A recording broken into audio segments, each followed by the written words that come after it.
오늘 본문 말씀을 제가 다시 한번 읽겠습니다. 바울이 그 한 부분은 사두개인이요 한 부분은 바리새인인 줄 알고 공회에 외쳐 가로되 여러분 형제들아 나는 바리새인이요 또 바리새인의 아들이라 죽은 자의 소망 곧 부활을 인하여 내가 신문을 받노라. 이렇게 사도 바울이 지금 이야기하고 있는 것이 오늘 우리가 읽은 본문 말씀입니다. 이 상황은 어떠한 상황이냐 하면 지금 사도 바울이 예루살렘에 들어와서 성전을 더럽힌다라고 하는 오해로서 이제 죄명을 뒤집어 써가지고 공회 앞에 이제 재판을 받게 되는 그러한 상황입니다. 여러분 참 예루살렘이 어떤 곳입니까? 예루살렘은 하나님의 집 아닙니까? 근데 예수님도 어디에서 십자가에 못 박혀 죽으시고 예루살렘에서 십자가에 못 박혀 죽으시고 하여간 주님과 가까운 사람은 예루살렘에 들어가면 다 어떻게 됩니까? 다 핍박당하는 모습들을 볼 수가 있죠. 그러니까 여러분이 우리가 성경 말씀을 볼 때요, 그냥 그것을 우리 같이 읽읍시다. 우리 마태복음 5장 한번 펴보십시오. 마태복음 5장입니다. 마태복음 5장, 마태복음 5장 10절에서 12절까지 우리 함께 읽어볼까요? 10절에서 12절입니다. 마태복음 5장 10절에서 12절, 함께 읽읍시다. 마태복음 5장 10절에서 12절입니다. 시작. 의를 위하여 핍박을 받은 자는 복이 있나니 천국이 저희 것임이라.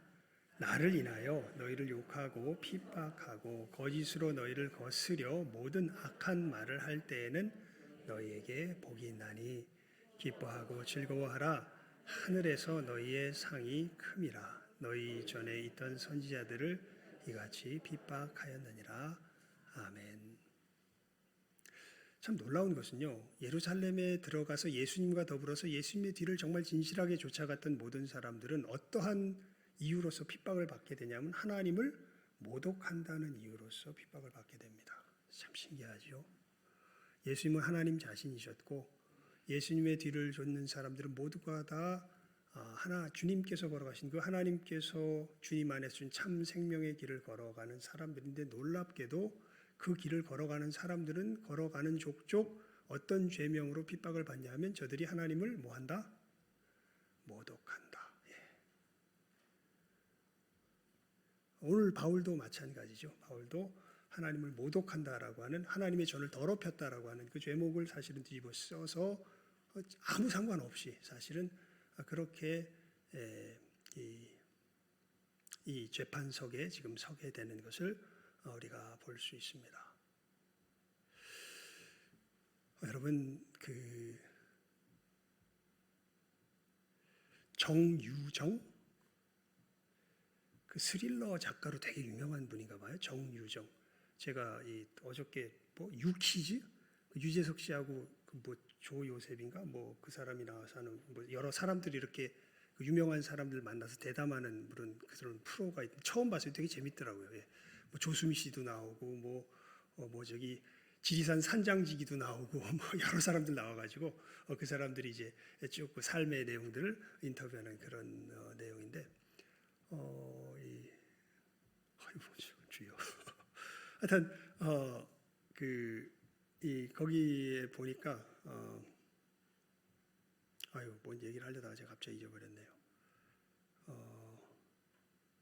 맞아요. 그 정유정 씨 얘기하다가 갑자기 이렇게 됐군요.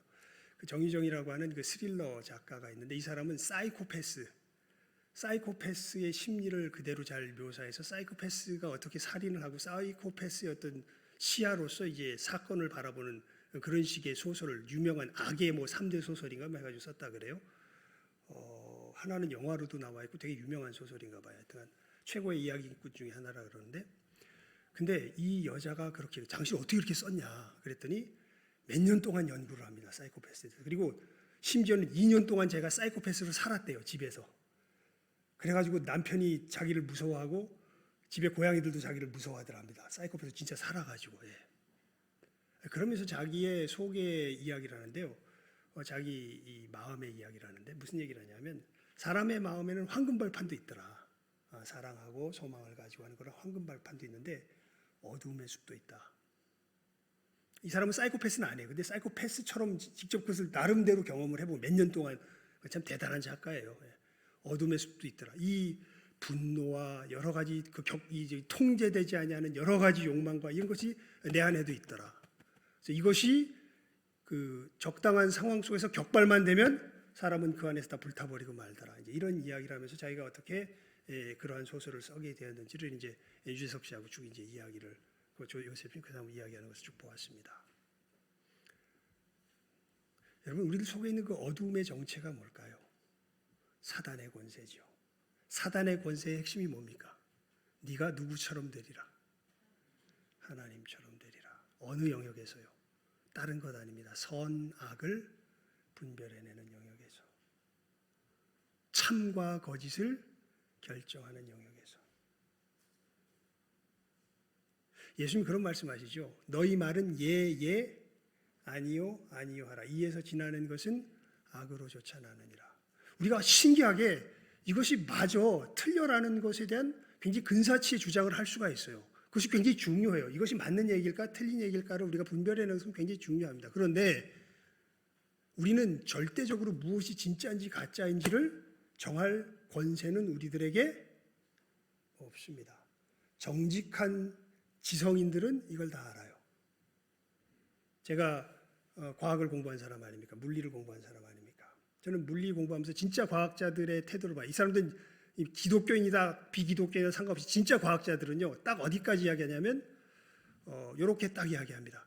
이 물리학적인 지식들이 유용하다. 우리가 살아가는데 유용하다. 거기까지만 딱 얘기해요.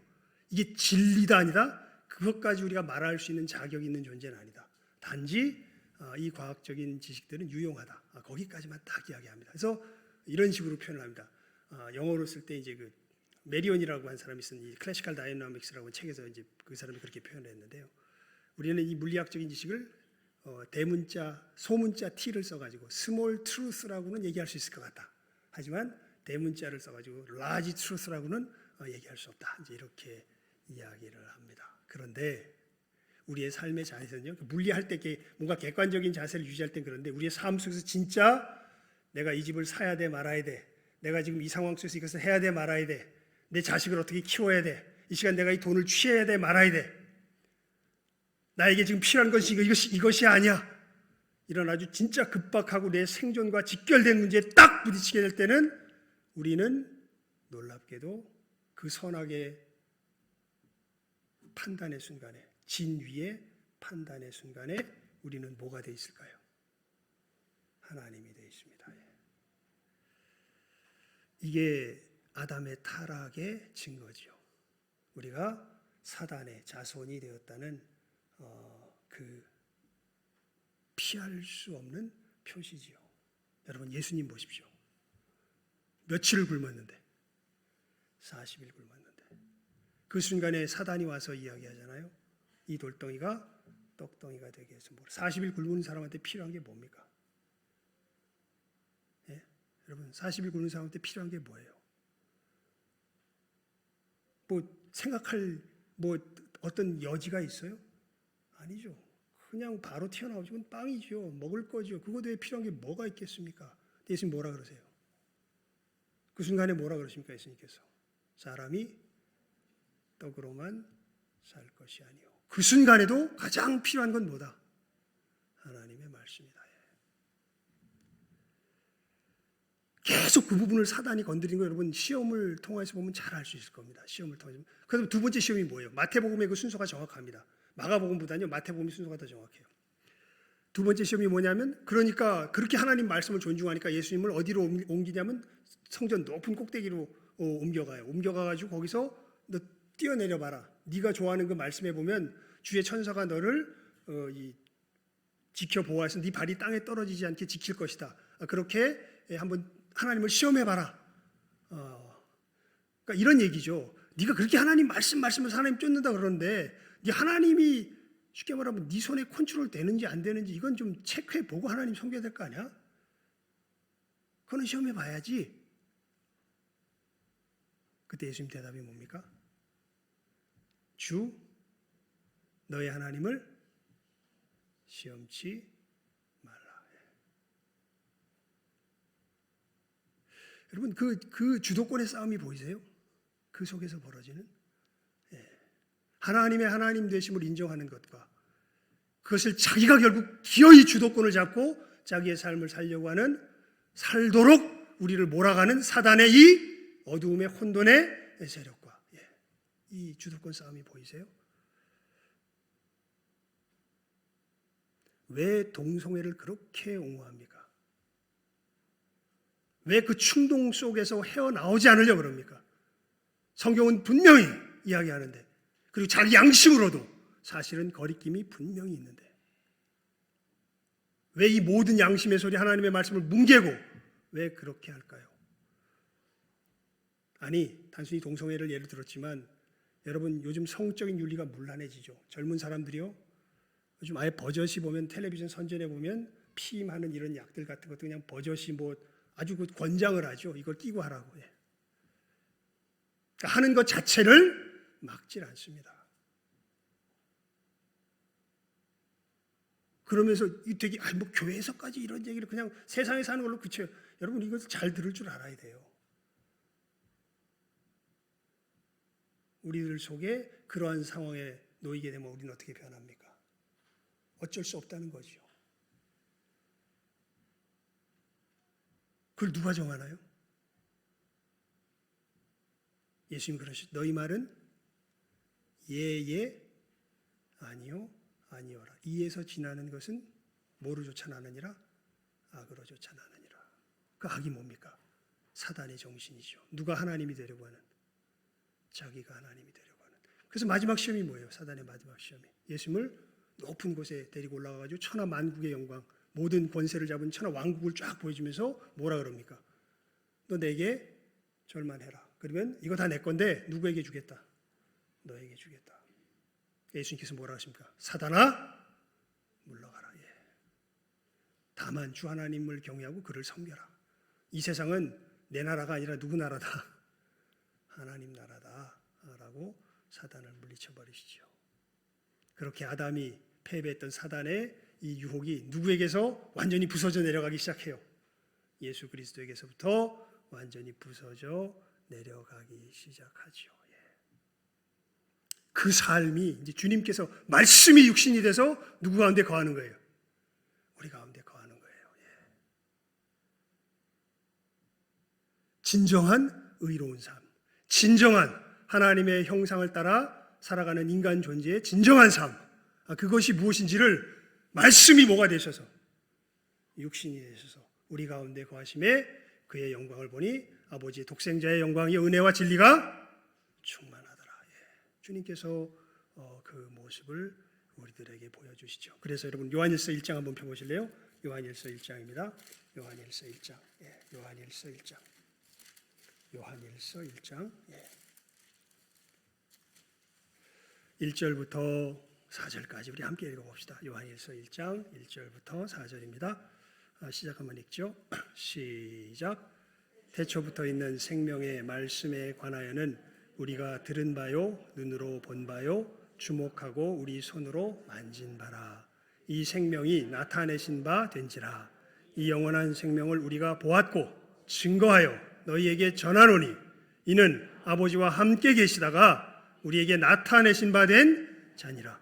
우리가 보고 들은 바를 너희에게도 전함은 너희로 우리와 사귐이 있게 하려 함이니 우리의 사귐은 아버지와 그 아들 예수 그리스도와 함께 함이라. 우리가 이것을 쓰면 우리의 기쁨이 충만케 하려 함이로라. 아멘. 그러니까 이 태초부터 있던 말씀이 육신이 되어 우리 가운데 거하시고 사도들은 그 육신이 되신 말씀과 함께 산 거죠. 그래서 이들이 사도가 된 거예요. 그 예수님과 함께 살았기 때문에. 그리고 그 삶을 나눌 때에 무엇이 충만하게 된다고요? 이 예수님의 삶이 우리들 가운데 나누어질 때 우리 4절 1장 요한일서 1장 4절 다시 한번 읽어볼까요? 시작. 우리가 이것을 쓰면 우리의 기쁨이 충만케 하려 함이로라. 기쁨이 충만하게 돼. 여러분 뭐가 되면 기쁠 것 같아요? 돈이 한 10억 생기면 기쁠까요? 오늘 뭐 우리 저기 부서장 회의도 했지만 뭐 돈 문제 때문에 좀 고민이 되는 문제도 있고 한데 뭐 또 그 고민거리에 함께 안고 또 씨름해 가는 게 또 재미예요. 우리 하나님 앞에서 이렇게 여러 의견들 나오고 또 여러 또 뭐 갈등의 상황도 좀 벌어지는 것 같고 하지만 그 가운데서 저기 지난주에 들려드렸던 그 교회라는 노래 기억하세요? 예, 거기 보면 내 작은 주장보다도 하나됨의 뭐를 아는 교회 뭐 이렇게 되는 부분들이 있어요. 내가 가진 작은 주장보다 교회 하나됨의 소중함을 아는 교회, 이런 교회가 되게 해주세요. 이제 이런 이 찬송 우리가 그 복음송 우리가 했던 거 기억하는데요. 그러니까 여러 이 상황들이 있지만요, 여러분, 그러니까 우리들 앞에 닥쳐지는 모든 문제들 우리가 예수 그리스도 안에서 구원받은 자로서 여러분 그 롤러코스터 타는 거예요. 롤러코스터 우리는. 예, 그러니까 그 저기 유키즈 얘기했잖아요. 거기 보니까 에버랜드 저기 그 이 롤러코스터 이거 저기 그 수리하는 사람도 거기 나왔더라고요. 그러니까 그 새로운 롤러코스터가 생겼는데 처음 봤네요. 저는 그때 한 10여 년 이상 안 간 것 같은데 거기 진짜 어마어마한 롤러코스터가 하나 생겼나 봐요. 거의 20층 높이 빌딩의 높이까지 올라갔다 내려갔다 올라갔다 내려갔다 이렇게 되는 게 있나 봐요. 근데 이 사람들 보니까 맨날 아침에 출근해가지고 뭐 하냐면 20층 높이를 이 레일 하나하나 점검하면서 볼트 어디 빠져 있는 데 있나 없나 다 점검하고 그리고 나서 자기가 다 시운전 다 해보고 이 사람들은 뭐 감동도 없어 보니까 이렇게 하면서 이러면서 이제 이러고 타고서 이제 안전하구나 이러고서 이제 내려오고 하는 그런 모습을 보여주는데요. 여러분 우리가 살아가는 삶이 그렇습니다. 예수 그리스도 안에서 살면요 안전합니다. 전 그것을 정말 너무 감사하게도 대학생 때 주님께서 알게 해주셨어요. 죽음의 위기 속에 들어가 보면서 걱정할 거 없습니다. 우리는 못해야 어디 가요? 우린 못해야 천국 가는 거예요. 못해야 천국 가는 거예요. 이 땅에서 우리가 하나하나 이기며 나가면 나를 통하여서 천국의 역사가 우리들 가운데 점점 확장되는 것이고 이건 뭐 완전 뭐 정말 신나는 인생입니다. 사실은 물론 이것이 뭐 편한 인생은 아닌데 정말 신나는 인생이면은 틀림없습니다. 이게 사실은 다른 것 때문이 아니라요. 예수께서 부활하신 것이 우리들에게 실제가 되기 때문에 이러한 역사가 일어나는 겁니다. 그래서 오늘 설교 제목이 뭡니까? 우리의 부활 신앙이죠. 그리고 우리 읽은 본문 말씀이 사실은 이 얘기 아니에요. 이 사도 바울이 그렇게 참 여러분 사도 바울 보면요 이게 사람이 참 살아가는 인생이 맞나 싶어요, 그죠? 뭐 40에 가만매를 3번 맞고 뭐 몇 번 물에 빠져 죽을 뻔하고 수없이 사람들에게 돌에 맞아가지고 또 어디에서는 돌에 맞아가지고 그때 죽었던 것 같아요. 그때 사실 성경 보면 사실 돌 맞아서 죽었어. 그래서 사람 내다 버렸는데 신기하게 어떻게 돼요? 툭툭 털고 일어나서 또 들어가고 감옥에 갇히고 또 뭐 빌립보 교회 서게 될 때는 복음 전하다가 또 감옥에 들어가가지고 막 실컷 두드려 맞고 또 거기서 뭐 하고 있습니까? 또 하나님 앞에 기도하다가 찬송하니까 옥터가 흔들리고 죽을 때까지 사실은 디모데 후서 보게 되면은 그 죽을 날 다 돼가지고도 어디 들어가 있습니까? 감옥에 들어가 있고 동족들한테 늘 미움받고 그냥 그 사도 바울 죽이려고 자기 그런 사람들도 있죠. 사도행전 읽다 보면은 저놈 죽이기까지 우리는 금식을 그치지 않는다. 그럼 우리 신기하죠. 저 사람들 다 굶어 죽었겠다. 근데 유대인들은 어떻게 금식하냐면 해가 있을 동안만 금식해요. 해 지면 금식 그칩니다. 그러니까 그때는 먹어요. 그러니까 그냥 좀 굶으면서 살아가는 거지. 그 사람들은 아마 사도 바울 죽을 때까지 금식하기로 하나님 앞에 서약했으니까 아마 그때까지 금식했겠지 뭐. 그런 사람들이 있지요. 와, 동족에게 미움받지요.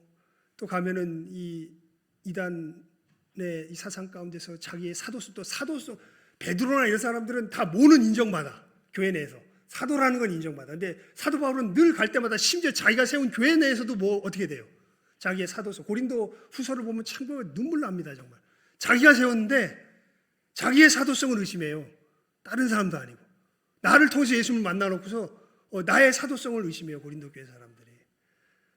그러니까 여러분 정말 와, 이게 도대체 사람이 견뎌낼 수 있는 삶인가?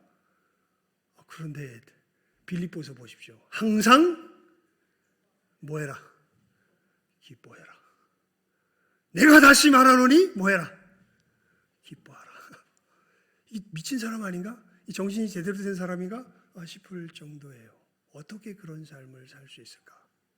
여러분 사도 바울이 어떻게 그런 삶을 살 수 있을까요? 왜 그러냐면요. 빌립보서 우리 3장을 한번 펴볼까요? 빌립보서 3장입니다. 빌립보서 3장입니다.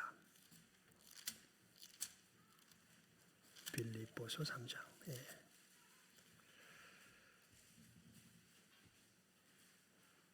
10절부터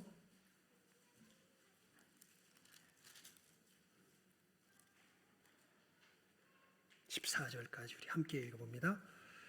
빌립보서 3장 10절에서 14절까지입니다. 우리 시작하면 함께 읽습니다. 시작. 내가 그리스도와 그 부활의 권능과 그 고난의 참회함을 알려하여 그의 죽으심을 본받아 어찌하든지 죽은 자 가운데서 부활에 이르려 하노니 내가 이미 얻었다 함도 아니요 온전히 이루었다 함도 아니라 오직 내가 그리스도 예수께 잡힌 바 된 그것을 잡으려고 쫓아가노라. 형제들아 나는 아직 내가 잡은 줄로 여기지 아니하고 오직 한 일 즉 뒤에 있는 것은 잊어버리고 앞에 있는 것을 잡으려고 표대를 향하여 그리스도 예수 안에서 하나님이 위에서 부르신 부름의 상을 위하여 쫓아가노라. 아멘. 사도 바울의 삶의 목표는 딱 하나예요. 어찌하든지 그리스도와 그 부활의 권능과 그 고난의 참회함을 알려 한다. 그래서 그의 죽으심을 본받아 어찌하든지 죽은 자 가운데서 어디에 이르려 한다? 부활에 이르려 한다. 이 부활이 뭘까요? 부활, 여러분. 부활 뭘로 알고 계세요, 여러분? 예수 부활했으니 할렐루야. 부활절 때 딱 해서 부활하셨다. 그리고 부활이 뭔지 잘 몰라. 그냥 예수님 살아나셨다 이걸로 끝이야. 부활이 여러분의 삶에 무슨 의미가 있습니까? 예수님 부활하셨대. 우리도 부활할 거야. 그 얘기를 우리는 아주 가장 단순하게는 그래 나중에 죽으면 천국 가겠지. 근데 여러분의 삶의 현재에 지금 부활은 어떤 의미가 있습니까? 이게 초대 교회 그리스도인들과 유대인들을 나눴던 부활에 대한 어떤 큰 의미의 차이예요. 왜냐하면요. 아까도 이 그리스도인이 오늘 본문을 읽은 건데 오늘 본문에 보면 사도 바울이 자기를 고소한 사람들이 사두개인들과 바리새인들로 나눠져 있는 걸 보죠. 그리고 나서 딱 질문 하나 던져요. 그게 이제 오늘 우리가 읽었던 본문의 내용 아니에요? 뭐라고 질문을 던지냐면 잠깐만요. 예. 죽은 자의 소망 곧 부활을 인하여 내가 신문을 받노라. 여러분 사두개인들은 부활을 믿을까요? 안 믿을까요? 안 믿어요. 바리새인들은 믿을까요? 안 믿을까요? 믿어요. 근데 바리새인들이 믿는 부활과 그리스도인들이 믿는 부활은 성격 자체가 다릅니다. 예. 비슷한 부분도 있어요. 하지만 구체적으로 달라요. 예. 어떻게 다르냐면 이것은 이제 뭐 제 얘기를 하는 것보다는 이것을 연구한 사람들의 이 이야기를 소개해 주는 게 훨씬 더 신빙성이 있겠죠. 팀 켈러가 이렇게 이 톰 라이트라고 하는 아주 유명한 신약학자가 정리해 놓은 것을 이렇게 정리한 것을 볼 수 있습니다.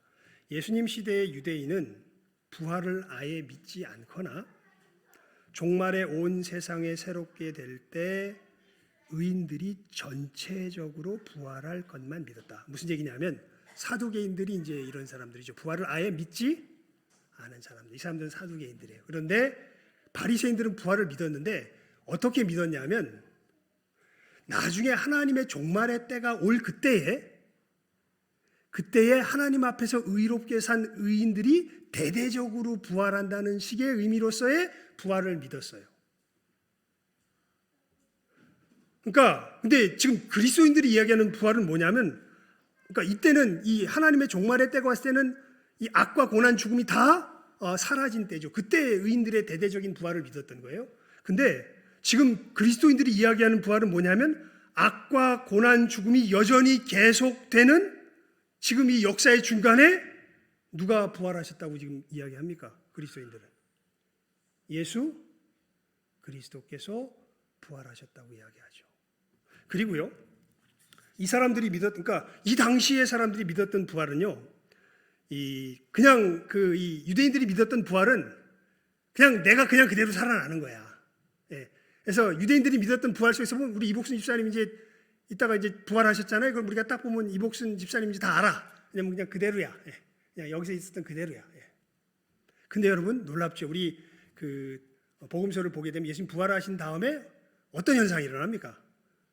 사람들이 보고서 처음에 예수님 알아봐요, 몰라봐요? 몰라봐요. 예. 몰라봐. 그러다가 나중에 알게 돼요. 예수님이네. 예. 예. 뭔가 우리들의 지금의 상태와는 전혀 다른 모습의 상태인 것을 이야기하고 있는데, 여러분 놀랍게도 그리스도인들은 이런 식의 부활이라는 걸 누구나 의심하지 않고 다 믿었어요. 예수께서 이런 식으로 부활하셨다 일단, 그리고 자기도 어떻게 부활할 거다, 이렇게 부활하게 될 거다라는 것을 다 믿었던 거죠. 예.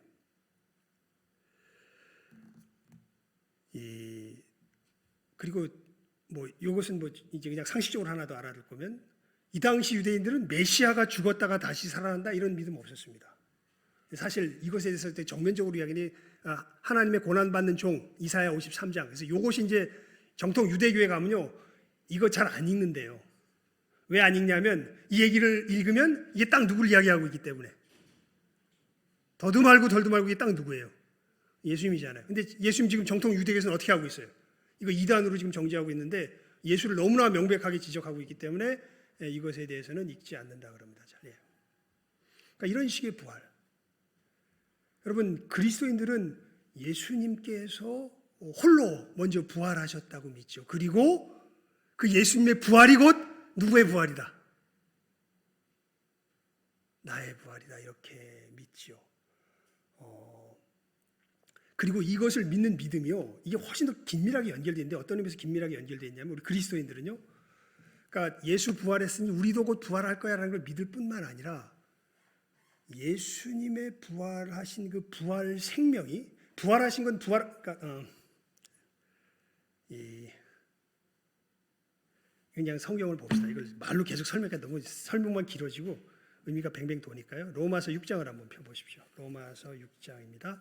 로마서 6장. 예, 로마서 6장. 로마서 6장. 부활이 우리의 삶 속에 무엇을 의미하는지는 로마서 6장만큼 제가 보기에 정확하게 설명하고 있는 것이 없어요. 로마서 6장. 예.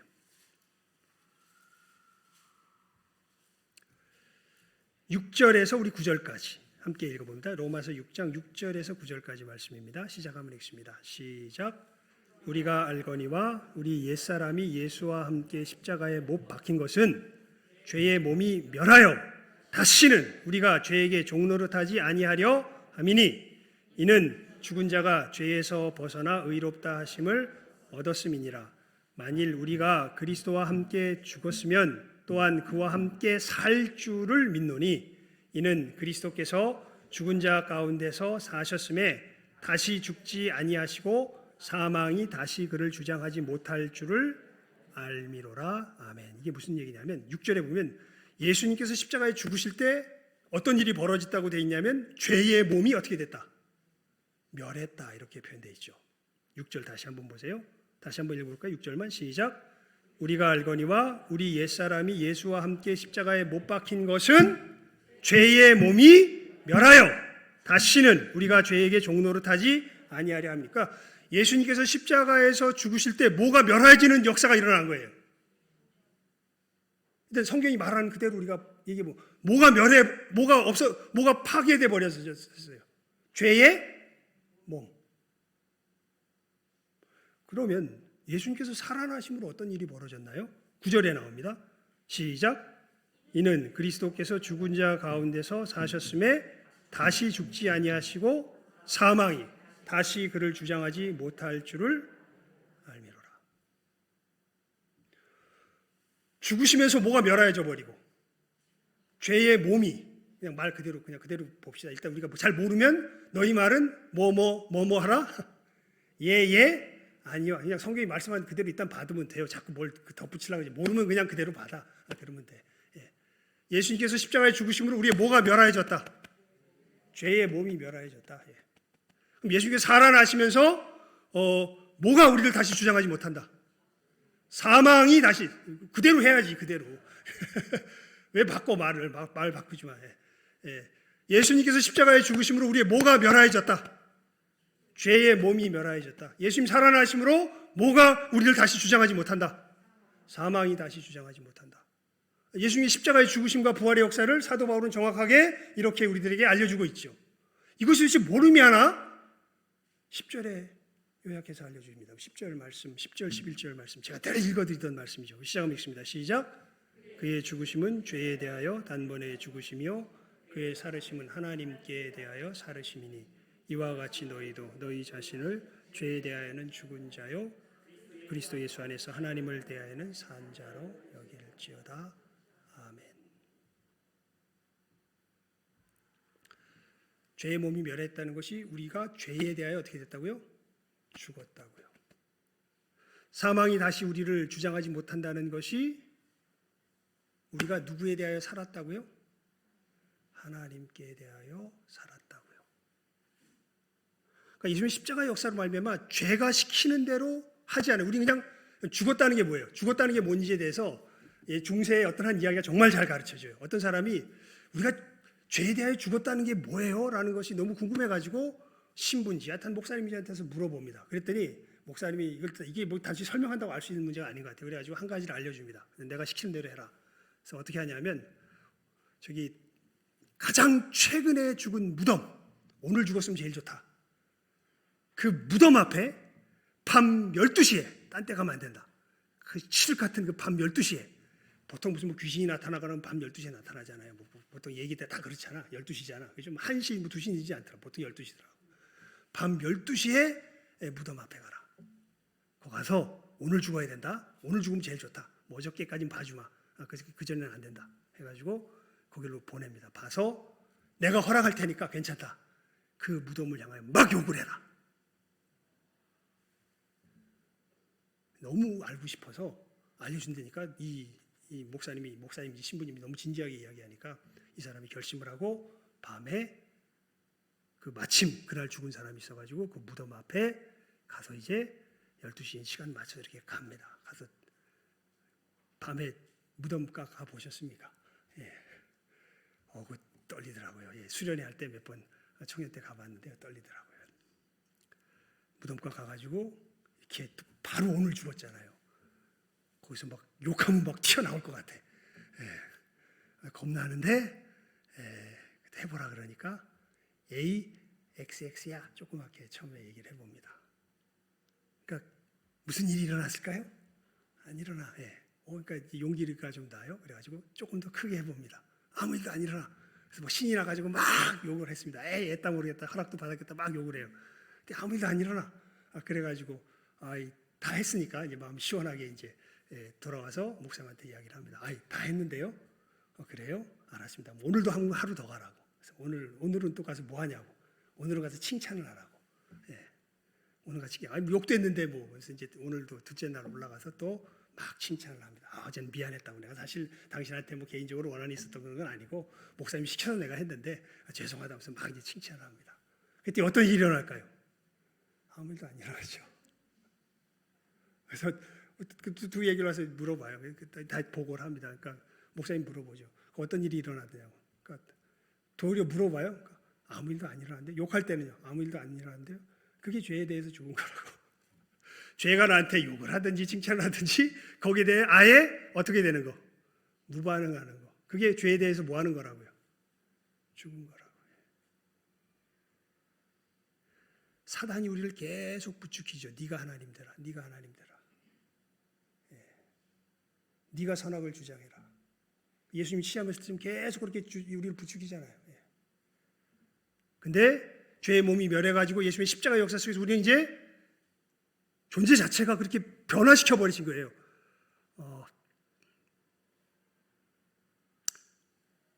에베소서 2장 10절 말씀해 보면요, 사도 바울이 이렇게 표현해. 너희는 그의 만드신 바라.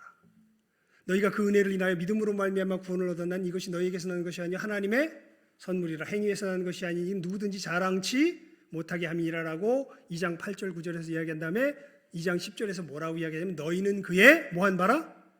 만드신 바라. 선한 일을 위하여 지으심을 받은 자니. 이렇게 사도 바울이 이야기합니다. 그러니까 예수님께서 십자가에서 행하신 건 우리를 뭐 하신 사건이라는 거예요? 새롭게 창조하신 사건이라는 거죠. 어떻게? 좀 더 구체적으로 죄에 대하여 어떻게 하고? 죽고, 그리고 누구에 대하여? 사는. 이게 사망이 주장하지 못한다는 말과 똑같아요. 여러분, 사망이 주장하면 우리는 하나님을 뭐 하게 됩니까? 거역하게 되죠. 그게 죄에 대해서 사는 거죠. 근데 사망이 이제 더 이상 주장하지 못해. 이게 뭐냐면 하나님의 절대성 속에서 순종하며 사는 존재로 바뀌었다는 걸 의미해요, 사실은. 그렇게 예수님의 부활 생명에, 예수님은 더 이상 사망이 주장하지 못하는 곳으로 부활하시면서 옮겨가 버리셨어요. 그리고 옮겨가시면서 우리는 예수님의 뭡니까? 몸이지요. 그러니까 우리도 자연히 예수님이 옮겨가시면서 우리도 어떻게 된 거예요? 옮겨간 역사가 누구 안에서 일어난 거예요? 예수님의 죽으심과 부활하시면서 예수 안에서 일어나 버린 거예요. 그래서 예수님의 부활이 곧 누구의 부활이에요? 일단 내 부활이에요. 왜냐하면 나는 예수님의 몸이기 때문에. 그래서 그 예수님의 부활, 이제 우리가 예수님 재림하시는 그때가 되면 이 완전한 부활 생명 가운데 살아갈 것이지만 예수께서 이미 부활하셔서 천상에 계시기 때문에 나중에 누리게 될 이 삶이 지금 우리 삶 가운데도 영향을 미칠까요? 안 미칠까요? 영향을 미쳐요. 그게 우리가 부활 생명을 산다는 의미입니다. 즉 하나님의 절대성 앞에 우리 이 땅에서 무릎 꿇을 수 있을까요? 없을까요? 있어요. 그게 하나님에 대하여 살았다는 말의 의미입니다. 우리가 회개한다는 말의 의미이기도 합니다. 그러니까 여러분, 그리스도인의 삶은 늘 뭐하는 삶이에요? 사실은 회개하는 삶이에요. 왜요? 우리가 사도 바울의 고백과 같이 우리들이 살아가면서 보면, 우리 양심을 통해서 보면 이게 하나님을 향한 반역투성입니다. 육신의 정욕, 안목의 정욕, 이생에 찌들어가지고 분별을 못해서 그렇지 영적으로 점점 밝아지면요, 내가 살아가는 모든 삶이 죄악 덩어리라는 걸 알게 돼요. 그래서 사도 바울이 그렇게 고백하죠. 내가 날마다 뭐하노라? 죽노라. 이게 눈이 밝아지면 내 죄도 보일 뿐만 아니라 누구 죄도 보일까요? 내 옆에 이웃들의 죄도 보여요. 저 사람은 그게 죄인 줄 몰라. 그래서 리차드 범브란트가 아주 유명한 얘기를 합니다. 그리스도인은 한 가지 확실한, 여러분이 여러분 이후의 양심이다, 이런 얘기를 해요. 그러니까 이웃 사람들은 예수 그리스도를 믿는 사람들이 뭐가 돼줘야 돼요? 양심이 돼줘야 돼요. 잘 분별을 못해요, 이 사람들은. 예. 그렇기 때문에 우리가 핍박을 받아요. 누가 양심 노릇하는 걸 보겠습니까? 왜냐하면 선의 절대적인 기준들을 갖다 들이대기 시작하는데, 예. 말씀 속에서 들이대는데요. 이거 하면 핍박받게 돼 있어요. 예. 이를 갈게 돼 있습니다. 이 일을 하면요, 이를 갈고 달려들게 돼 있어요. 이 일을 하는 사람들에게. 근데 이게 내 기준을 세우는 게 아니라 하나님의 말씀으로 들어갈 때 하는 사람은 알아요. 아, 이게 내가 하나님의 말씀으로 갈 때, 그래서 예루살렘에 들어가는 사람들마다 뭘 당해요? 핍박을 당해요. 예. 부활 생명을 가지고 들어가기 때문에.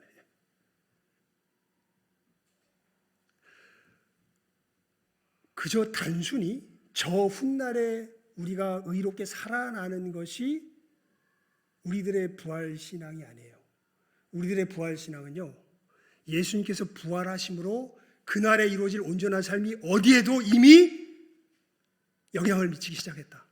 이 악과 고난과 사망이 다스리는 이 땅에도 예수님의 이 부활 생명이 뭐하기 시작했다. 우리들 가운데 영향을 미치기 시작했다. 이게 초대교회 그리스도인들이 가졌던 부활의 신앙입니다. 그래서 이 사람들은 사도 바울과 같은 삶이 나올 수 있었고, 여러분 초대교회를 보게 되면 상식적으로 이해가 안 가요. 이 사람들 어떻게 이렇게 살았는지 이해가 안 가요. 예. 이건 그저 뭐 그럴듯한 얘기로 윤리적인 교훈 쪼가리 던진다고 살아갈 수 있는 정도의 삶이 아닙니다. 이건 기적이에요, 말 그대로. 어떤 어마어마한 역사가 일어났고, 어떻게 보면 미친 사람들 같아요. 살아가는 모습들을 보면요. 예. 미치지 않고는 이렇게 못 살아요. 예. 그래서 사도 바울이 그런 표현을 해요. 우리가 미치면 누구를 위하여 미친 것이요, 하나님을 위하여 미친 것이요, 정신이 온전하면 누구를 위하여 온전한 것이다, 너희를 위하여 온전한 것이다, 이렇게 이야기하죠. 이 우리들의 부활 신앙의 본질은 변하지 않습니다. 여러분, 예수님 때문에 그래서 세상 사람들에게 이해 못하는 이 상황을 경험 못했으면요, 여러분의 신앙이 일단 제대로 된 건 아니에요. 그냥 우리 누가복음 6장 한번 펴보시겠어요? 누가복음 6장입니다. 누가복음 6장, 누가복음 6장 26절입니다. 함께 읽어봅시다. 누가복음 6장 26절. 누가복음 6장 26절 우리 함께 읽어봅시다. 시작 한번 읽습니다. 누가복음 6장 26절. 시작 한번 읽습니다. 시작.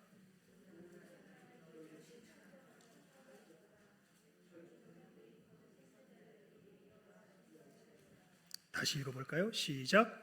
모든 사람이 너희를 칭찬하면 화가 있도다. 저희 조상들이 거짓 선지자들에게 이와 같이 하였느니라. 뭔 얘기냐면 거짓 선지자들은 누구도 좋아하고 신자들도 좋아하고 누구도 좋아하고 세상 사람도 좋아하고. 무서운 말이죠. 예수님이 하신 말씀이에요. 모든 사람이 너희를 뭐하면? 칭찬하면. 너희에게 뭐가 있다? 이거 복된 거 아니에요? 모든 사람이 칭찬하는데. 예수님 그러세요. 너희에게 뭐가 있다? 화가 있다. 왜요? 거짓 선지자들. 여러분, 그래서 사도 바울이 이런 얘기를 하죠. 사단이 뭐를 가장한다? 광명의 천사를 가장한다.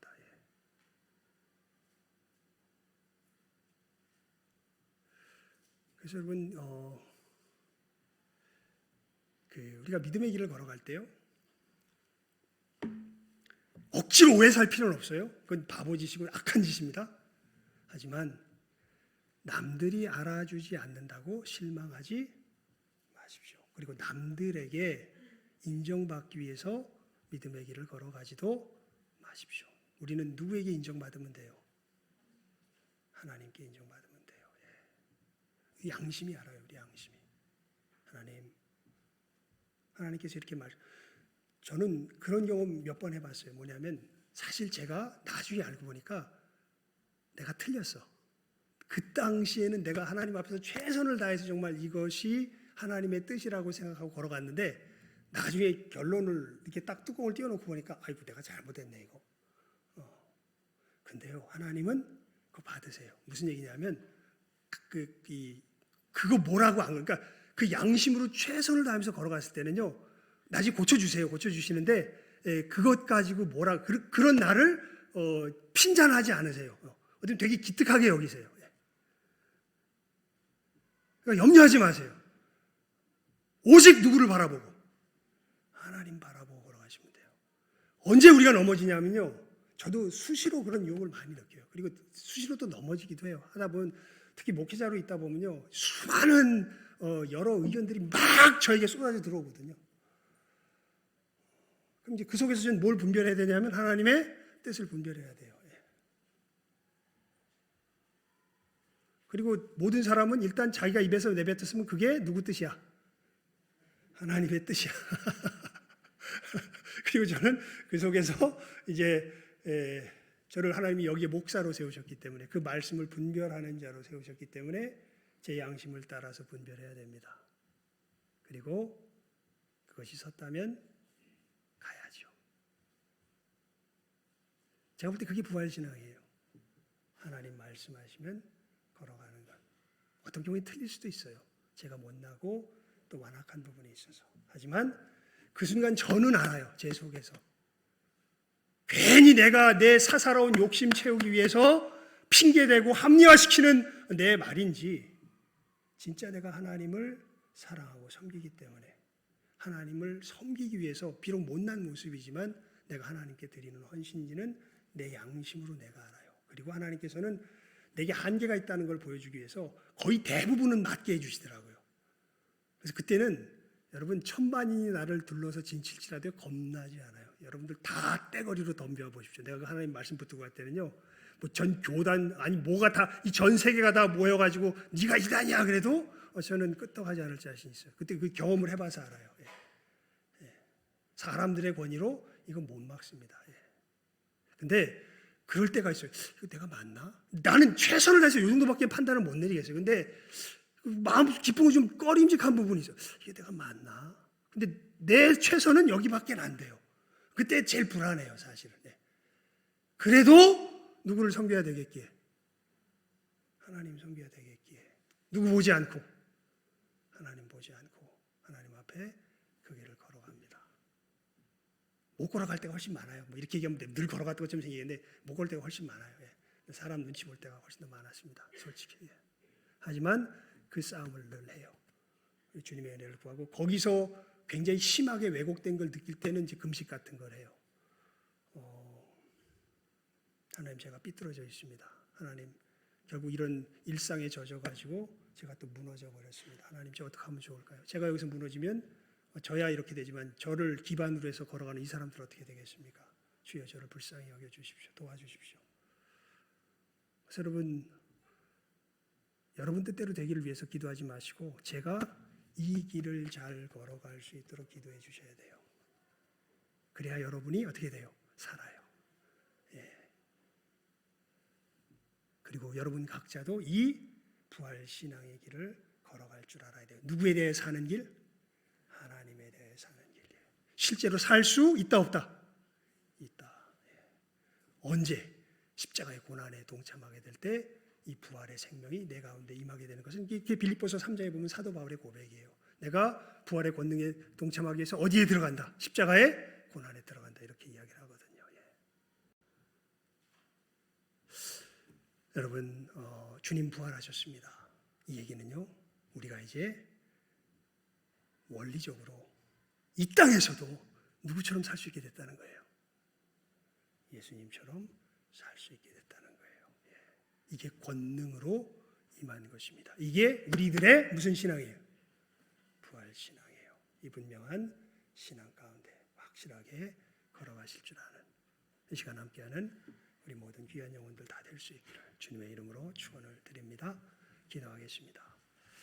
하나님 아버지 감사합니다. 우리 귀한 심령들 붙들어 주시고 주님께서 우리를 가운데 이루신 죽으심과 부활의 역사, 그중에서 특별히 부활의 역사가 무엇인지 오늘 말씀을 통해서 함께 나누게 하여 주심 감사를 드리옵나이다. 아버지, 우리 귀한 심령들 믿음을 더하여 주시옵소서. 주님 부활하신 것이 그저 우리가 나중에 부활할 것이고 그저 우리가 천국에 들어갈 어떤 티켓을 마련했다는 정도가 아니라 정말 주님께서 이 땅에서 살아내신 그 놀라운 하늘의 영광의 삶이 이제는 우리들의 삶이 된 것임을, 우리가 이 삶을 살 수 있는 것임을 저희들 믿게 하여 주시고 깨달아 알게 하여 주시며 이 부활신앙 가운데 이 땅 위에서 주님 말씀하신 대로 빛과 소금의 걸음 참으로 하늘 생명을 전하며 이 하늘의 복을 나누며 살아갈 줄 아는 이 시간 함께한 우리 모든 귀한 복된 영혼들 다 되게 하여 주시기를 간절히 바라옵고 소원하옵고 축복하오며 모든 것 예수님의 이름으로 기도드리옵나이다. 아멘.